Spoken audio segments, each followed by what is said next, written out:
Ito ang teknik sa pagbebenta na minamanipula ka araw-araw.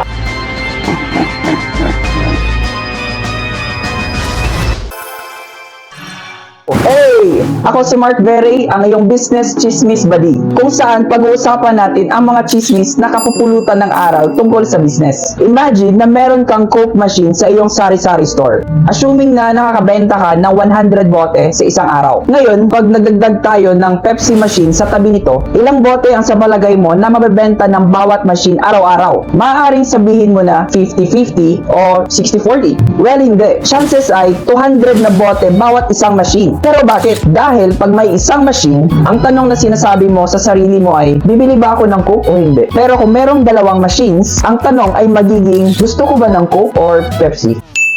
Mindset ba? Mindset! Kabaligtaran ito ng akala mo. Tulad ng akala mo, siya na talaga. Pero may mahal pala siya, diba?